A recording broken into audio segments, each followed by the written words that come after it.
পাঠাও কুরিয়ারের মাধ্যমে ৩৫ লক্ষ টাকার প্রতারণা, একজন ক্ষুদ্র উদ্যোক্তার আর্তনাদ।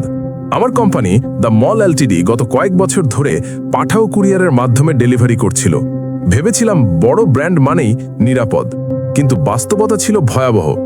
২০২৫ সালের জুলাই আগস্ট মাসে কোম্পানির সিস্টেম অডিটে ধরা পড়ে পাঠাওয়ের কিছু ডেলিভারি টিম এবং আমাদের একজন ইনচার্জ মিলে ক্যাশ অন ডেলিভারি অর্ডারে বড় ধরনের প্রতারণা করেছে।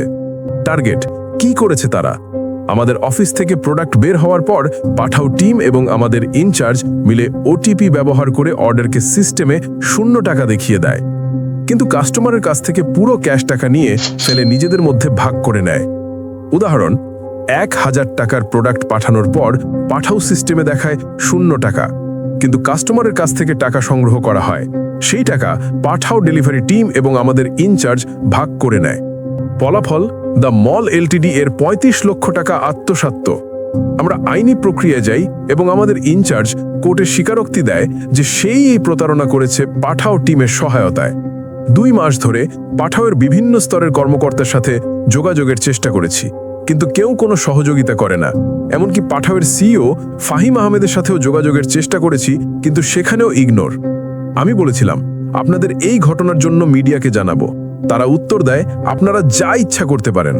এখন প্রশ্ন, একজন ক্ষুদ্র উদ্যোক্তার সাথে যদি পাঠাও এইভাবে প্রতারণা করে, তাহলে নতুন উদ্যোক্তারা কতটা নিরাপদ? কার কাছে যাব আমি? বাণিজ্য মন্ত্রণালয়, ই-ক্যাব, নাকি সরাসরি আইনি ব্যবস্থা নেব? আমি এখন চাই যেন সবাই জানে এই ঘটনা।